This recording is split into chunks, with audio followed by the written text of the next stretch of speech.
General contractions part A. Last class में हम contractions के बारे में पढ़ चुके थे, जिसमें हमने पढ़ा था कि कॉन्ट्रैक्शंस 2 टाइप्स के होते हैं।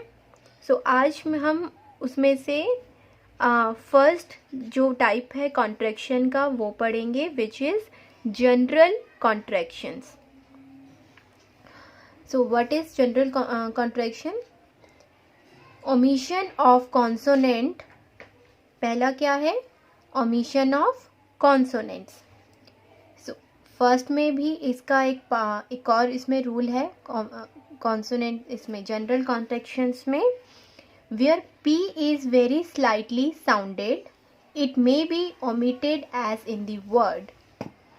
मीन्स कि जहाँ पर जिन भी वर्ड्स में जो पी का जो साउंड है वो बहुत ही कम आ रहा हो, बहुत ही स्लाइटली साउंड आ रहा हो, वहाँ पर हम पी को ओमिट कर सकते हैं, हाइड कर सकते हैं। ठीक है, उसको हम अपनी आउटलाइन में नहीं शो करेंगे। क्लियर? जैसे कि प्रॉम्प्ट। प्रॉम्प्ट में जो पी का जो साउंड है वो क्या है? बहुत ही हल्का साउंड है, लाइट साउंड है। ठीक है, prompt. So here we omit the P stroke P। ठीक है, अभी इसकी आउटलाइन बनेगी, हमें P को ओमिट करना है एंड T है तो हमारा जो M है वो क्या होगा? हाफ हो जाएगा। अभी हमारी आउटलाइन बनेगी PR and half length of M। Prompt. Clear? क्या हो गया? Prompt. Next is tempt. Again, sound of P is very slight, very slightly sounded. Then we omit the P here. Then tempt, T and M. Tempt. Clear? Because of T, we have our stroke M. Next is assumption. Assumption, again sound of P is light. Then assumption, S, M and shun. Shun hook हो गया हमारा assumption। Clear? ये shun hook यहाँ पे आया है M के बाद, shun।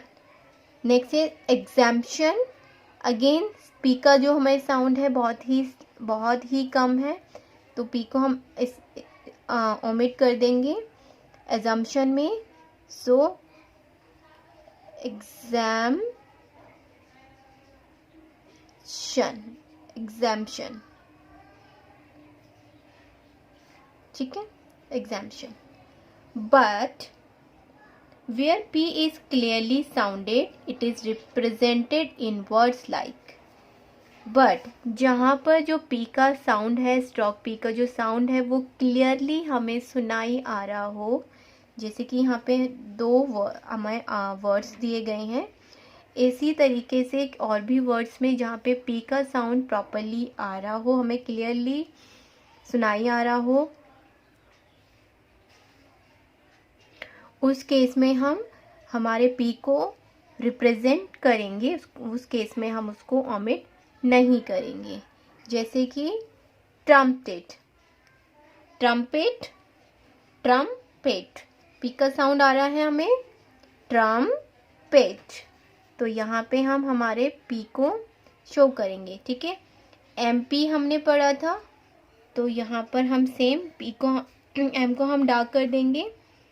ये हो गया हमारा T, M and T, trumpet। Clear? Next is trumpeter, then trum and ter, trumpeter। Okay. Example is, first is extinction। जो के का जो साउंड है यहाँ पे देखिए, एक्सटिंक्शन, तो ये हमारा N और T के साथ है, एक्सटिंक्शन, यहाँ पर हम लिखेंगे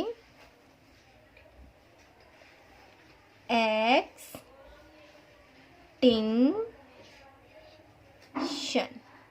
ठीक है, extinction. Next is adjunct,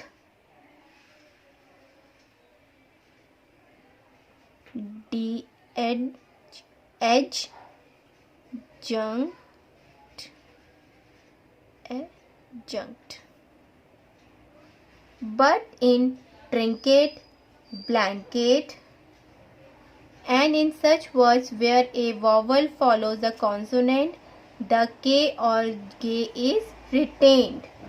But जहाँ पर भी जो vowels है वो कॉन्सोनेंट्स के बाद आ रहा हो, उस केस में हम के और गे को लिखेंगे, हमारी आउटलाइन में शो करेंगे। जैसे कि trinket,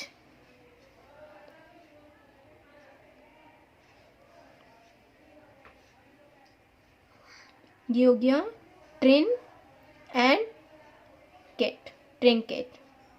next is blanket, BLNNKET,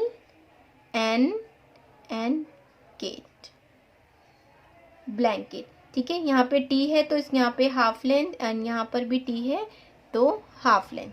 इसको और छोटा मैं कर देते हैं, क्लियर। जहाँ पर वॉवेल्स आ रहे हों वहाँ पर हमको जो हमारा स्ट्रोक है के और गी का, वहाँ पे उसको हमें पूरा लिखना है, clear. Third rule of general contraction is middle T immediately following circle S may be omitted in many words. Middle में जो T होता है और सर्कल S के बाद आ रहा होता है, उस केस में बहुत सारे वर्ड्स में जो हमारा T है, स्ट्रोक T है, वो ओमिट हो जाता है। जैसे कि पोस्टमैन, S के बाद T आ रहा है, यहाँ पे हम T को हाइड कर देंगे, ओमिट कर देंगे, ठीक है, उसको हम अपनी आउटलाइन में शो नहीं करेंगे। देन ये हो गया हमारा post, M N N, N का hook, S circle S, postman, ठीक है। Next is honestly, honestly, then N S N ly और नेस्टली, क्लियर। टी को हमने ओमिट कर दिया। Next is mistake, then mess, T हमको नहीं करना है शो, देन के, ये हो गया हमारा mistake. Next is institute, institute में एस के बाद एक टी है, इसमें से हम एक ही टी को शो करेंगे। देन इंस्टीट्यूट, एक टी हाफ हो जाएगा, इंस्टीट्यूट, एक टी ओमिट हुआ एंड एक टी को हमने हाफ कर दिया। And in phrases like most important, ठीक है, एस के बाद टी है, टी को हम ओमिट कर देंगे and then most and important. Next there must be, same T omission होगा टी का, तो there must and be, there must be, clear. Next other general contraction. Contraction for some words in common use are formed by omission of middle or final consonant or syllable. A prefix or suffix may be attached to a contracted outline.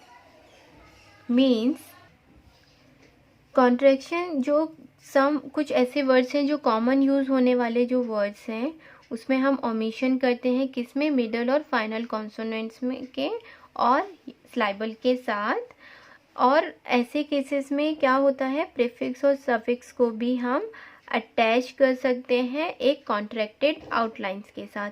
Contracted outline means जिसमें हमने omission किया है हमारे words का, हमारे strokes का, ठीक है। सो उस केसेस में हम अपने प्रीफिक्स और सफिक्स का भी यूज़ कर सकते हैं। Then first is respect, then respect, ठीक है, रेस्पेक्ट, देन डिसरेस्पेक्ट, डिसरेस्पेक्ट,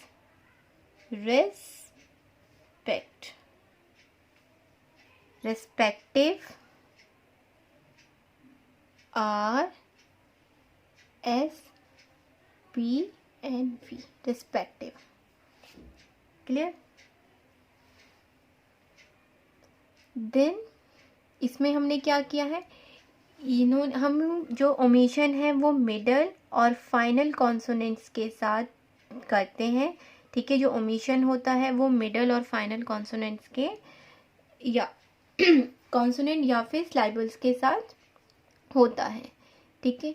और ऐसे कॉन्ट्रैक्शंस के साथ जब हम कॉन्ट्रैक्शन कर रहे हैं, ओमिशन कर रहे हैं, देन हम प्रीफिक्स और सफिक्स का भी यूज़ कर सकते हैं हमारी कॉन्ट्रैक्टेड आउटलाइंस के साथ, क्लियर।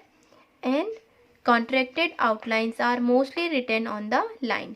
जो हमारी कॉन्ट्रैक्टेड आउटलाइंस होती हैं उनको हम ज़्यादातर ऑन द लाइन ही लिखते हैं, उनको या तो अबव द लाइन या फिर थ्रू द लाइन नहीं लिखते हैं, उनको ज़्यादातर हम उनको ऑन द लाइन ही लिखते हैं हमारी कॉन्ट्रैक्टेड आउटलाइंस को, clear. So today we learned about the general contraction. In next class we move further towards the number 2 of contraction. Hey there. Subscribe to my channel. And also press this bell icon.